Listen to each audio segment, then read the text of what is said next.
Most people, when they're trying to learn Blender, are severely overcomplicating what it takes to actually start learning the software and start sculpting.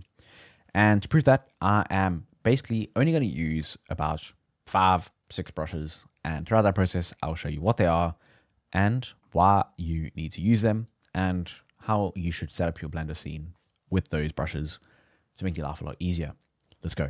Okay, so the first thing I'm going to talk about is the couple brushes are pretty standard ones that you probably are going to be using. And we can start out with the first one being the grab brush. Cool. So everyone should be using the grab brush to get your proportions. It is amazing. And like, there's so many different versions now with the new Blender version. If I pull this up, I don't know how many extra ones. There's elastic hook, there's elastic form, whatever. Just use the grab brush, bro. It's really good. Like, a lot of these are just for tiny, small, little use cases. So grab brush is great. You need to get your proportions. So just get them chucked in with your grab brush. Cool. So as you can see, I'm using it. You usually keep it quite big for your grab brush, but yeah, cool. So the next one I always use is the scrape brush. So you can see here, like, I need to cut down a little bit of geometry. So I'm going to just flatten it out with the scrape brush. Cool. Okay. Now the third one is the clay strips. Okay. So there are kind of different types of brushes that people like using. So some people would prefer using something like the draw brush or anything like that. And I will talk about that. There are a couple different ways of getting, like, adding volume to your sculpt. But one of my favorite ways is just the clay strips. And I think it's pretty standard, even in other industry software. You have basically the same, like, standard.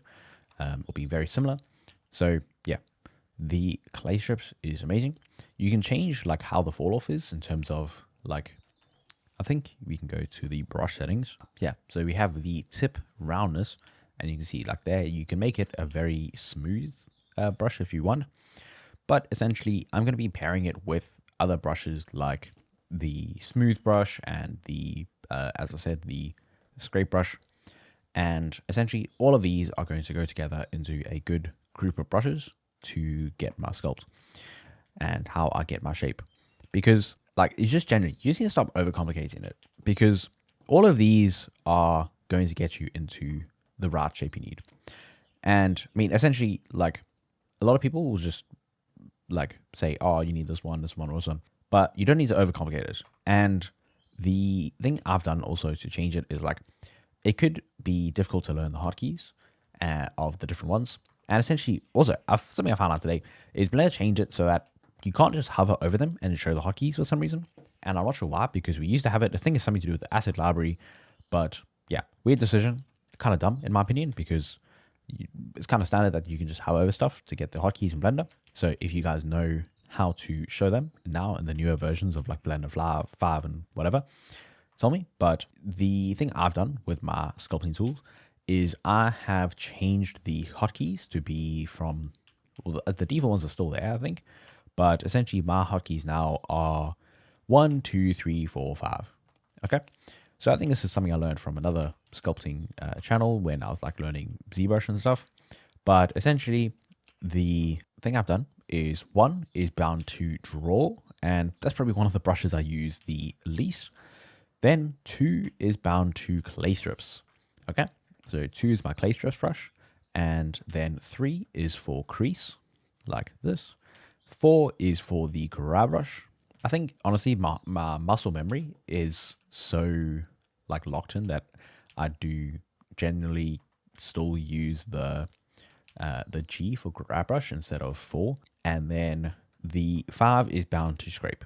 Okay, because I think the hotkeys are something like C for clay strips, Shift C for crease, and then something like Control T for scrape, or Shift T, etc. And they're kind of just way too long. You just need to rebound stuff that you use often. And then once you bound it, keep it consistent, because that's how you do build up that muscle memory.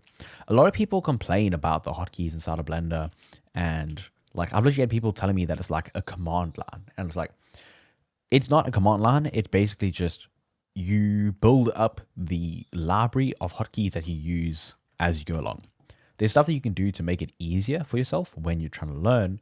But what you can do is just when you're starting out is use stuff like Q for the quick menu and save stuff, or just click the brushes over here. But start building up that muscle memory, because you are going to need it if you want to sculpt quickly and not be spending like hours just on the the sculpting portion, or just switching brushes or whatever. So you need to get in that muscle memory, and you're not going to get it if you firstly change your brushes, but you're not going to get it if you overwhelm yourself with too many. But if you don't actually try to learn them, then you're just going to be slower in your whole process. You need to learn those brushes eventually. Some people will make excuses for it, but you do just have to. Okay, and the last sort of like brush tool kind of thing that I would say you need to learn is how to do your masks. Okay, so masking is a very important part of sculpting that some people don't really learn that much about, and there are a couple different ways you can do it. So there is the mask brush itself with M, so you can start like sculpting on. You can hold Control to remove, and you can also hold Shift if you're on the mask brush to smooth your mask. Okay, now relating to masks, you also have a whole range of tools, options, etc. for masking. So to pull them up, you can actually just press A, and it'll pull up this radial menu. So obviously one of them is clear mask, but then you have sharpen, grow, shrink, smooth, etc. Another one that you are probably going to want to use is, and I've actually took them from this mask section up here and bound it to my quick favorites. So I have the mask extract tool. I also have lasso mask, and I have hard mask. So hard mask is very useful. So let me just save this real quick. Not that it's any good. So let me open up another sculpt that I was working on. So you can see over here, this thing right here. Like if I'm trying to work on something like this bit under here, that is quite difficult. But what I can do is if I go to an angle like here, I can go Q and pull up lasso mask, and then I can just go drag this around here and select this section. Cool. Let me turn my viewport overlays back on. Then maybe we can go to go smooth mask here. So we go smooth it out a bit like this. Okay, then we can go A again. We can go invert mask. So invert mask. And then from here, we can go Q, hard mask. Okay, and then now we have this specific area that we can go work on, detail, etc., etc. So yeah, so you see here, this is quite a quick way of using it, and that's very useful. So that's some extra tools that are probably separate for another video. But yeah, you need to kind of go here through. And again, all of this, I mean, literally this entire character, let's go clear mask, and we can go Alt H to bring everything back. Clear mask. Like the majority of the character was sculpted with exactly these 5 brushes. There's not many points throughout this that would actually need anything else. Like the grab brush was how I started. This was literally started from a sphere, and I just started pulling it out. And then like all of this texture is literally just the clay strips. So like this, all of this kind of stuff. I can smooth this all out, whatever. But like any sort of volume shapes, you're going to be using your grab brush to change. So like here, if I'm like, oh, I don't like the shape of this latch right here, let me pull this in, kind of thing, and all of that kind of stuff. And it's like, if you don't have the right plane, then you can use a scrape, and then that will help you flatten it down. So sometimes it's nice just to flatten it down like this. And then once you know you've got a more flat canvas, then you can build it back up with your clay strips, because it may have a bit of an uneven surface or anything like that. Or if you want to get a harsh like transition, you can also like do one side and then do the other. And then now you've gotten a proper sort of thing there. Maybe you want to exaggerate it a little bit, so you can go Control T like this, and then just sharpen it up a little bit. And then maybe combo them more, like maybe add a little bit more extra volume on it, and then we can scrape it down to flatten this bit out. Okay, like this. And you can see it's basically just comboing brushes, and it's like, okay, cool, this is dipping in for some reason. So let's just pull that out, and then there we can get our shape properly. Maybe smooth some of this. But yeah, so you see how like this combo of brushes is basically the only ones that you actually will need. And there's other small, like, kind of circumstances that you may need these brushes or like another brush.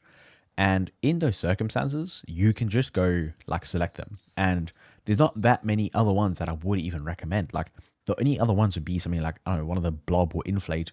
If you have a surface that's really thin and is like collapsing in on itself, I think that I actually probably had that problem exactly on the tail, which isn't finished, but whatever. Then that's a situation where you may need the blob or inflate to kind of just go add some volume. But with all of this, you can get away with just these 5, and you don't have to use any other hotkeys or anything like that. By the way, I will be launching a school soon, which essentially will be focused on helping like be able to work one-on-one with you guys to help you learn to sculpt better. So that'll be coming soon. Let me know down below if you are interested in that. And if you are struggling with your sculpts and want to learn how to improve them, then click this video on the screen right here to watch it now. Cheers.